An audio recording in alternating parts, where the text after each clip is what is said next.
You are about to watch a Monday Connect with Mike Allen on Digging in the Word.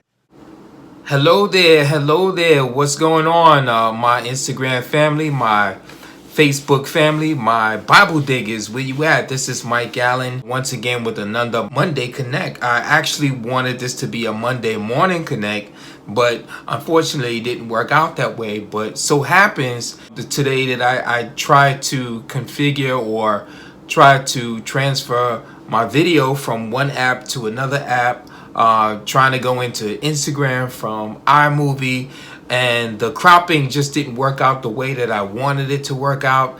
And so I had to scrap all of the work that I did earlier today.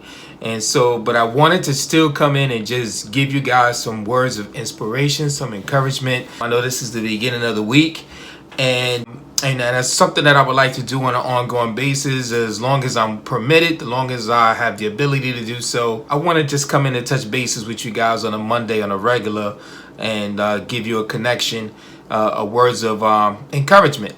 Well, yesterday I was pretty moved by my worship service at church at Brooklyn Covenant Ministries in the downtown Brooklyn area on South Oxford. And my pastor, Conway Boyce, he delivered a powerful sermon, a powerful word for the congregation in reference to the subject of integrity.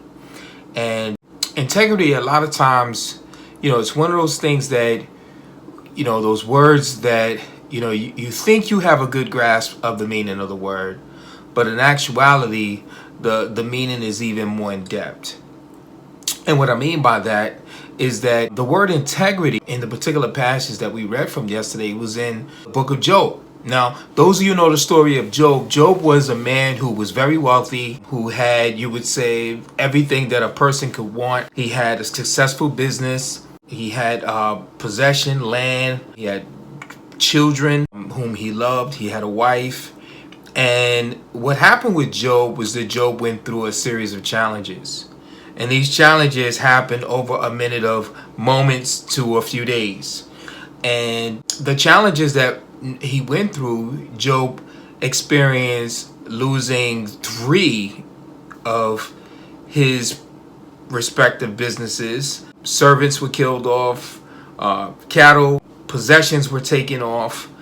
And then he went through the experience of having his children killed. And they were killed, more servants were killed. And then some days after that, Job is weeping and he's in mourning, and then his wife, just tells him, well, why don't you just take yourself out of your misery, so to say, and curse God and die. And so through all of this, and the other thing about Job is that Job experienced physical ailment. He had these sores that broke all over his bodies. And to, take it even deeper into the story, this was a challenge not only for Job, but this was a contest from what the book tells us and communicate between Satan and God. And this was actually Satan challenging God by suggesting that his servant Job would curse him if Satan would be permitted to do these things to Job. And so the text tells us in the 2nd chapter, and I'm going to read some of the passages, but it tells us in the 2nd chapter that when after Job had went through most of these challenges, and not all, that Job never cursed God. And so he maintained what we call integrity. And so I want to read a little bit of passage, and I want to define these terms. And then afterwards, I want to give you some takeaways, just as a word of encouragement, just to let you know that integrity is something that is applicable. Integrity is something that is attainable. And integrity is something that can be maintained.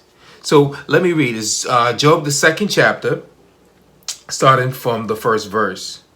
It says, on another day, the sons of God came to present themselves before the Lord, and Satan also came with them to present himself before him. Where have you come from, said the Lord to Satan. From roaming through the earth, he replied, and from walking back and forth in it.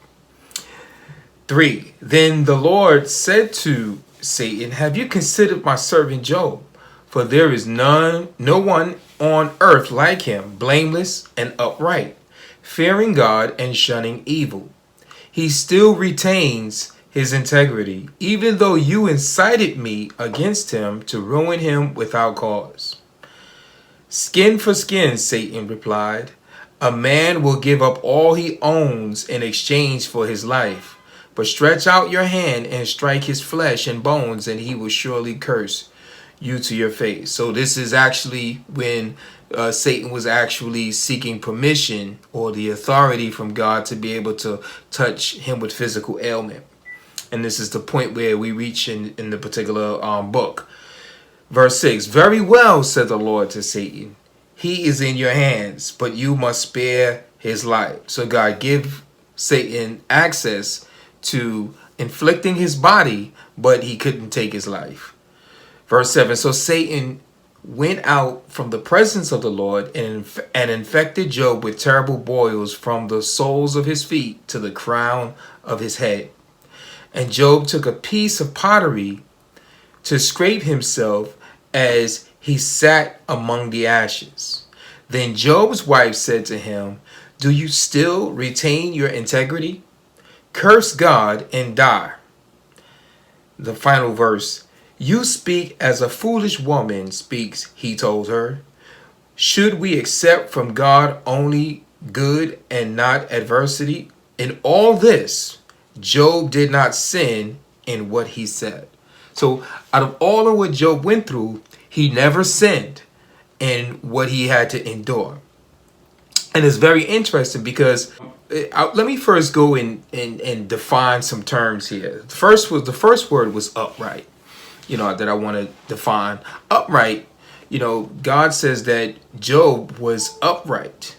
Upright in the Hebrew is the Hebrew word yashar, which is to be straight, to not be crooked, so to say. And the next word is the word he says about Job. He says, as he describes of him, the adjective is the word blameless. Blameless is the Hebrew word tam. Now, tam is derived from the Hebrew word tamam.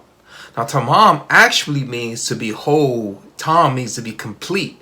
It means to be at peace, shalom. It also means to be perfect. So what God was saying was that Job is straight and Job is perfect. That, and the other word for it is the word integrity. In fact, it was back in verse 3 that God says to Satan concerning Job, he says, he still, after all you did to him, he still retains his integrity, even though you incited me against him to ruin him without cause. So what you see here is that the word integrity, and my pastor brought this point out, and I never really saw it like this before, but there's one thing about thinking about the word integrity as, being honest. There's a lot of times when we think of the word integrity, we think of someone that is honest, someone that can be trusted, right? But the implication and the meaning, the nuance that God gives here in terms of the integrity that Job had, it was one that endured. Even though he went through much challenge, even though he went through much circumstance, undue, nothing that he caused on his own. Even though he went through much challenges, he still had maintained his integrity. What does that say to us? That integrity is something that we have the power to maintain. We always have a choice, no matter the situation, no matter the circumstance. Integrity is something that we have the power to do. So what is my encouragement to you? My encouragement to you is that no matter what you're going through in your life, no matter what you have to endure, no matter how impossible the circumstances may seem, know that God has given you power to endure and to maintain your integrity. You do not have to act outside of character. With that, I want you to take that. God bless, and I'll see you again. Friends, do remember to subscribe and like this channel if you like it, and don't forget to share with others. God bless.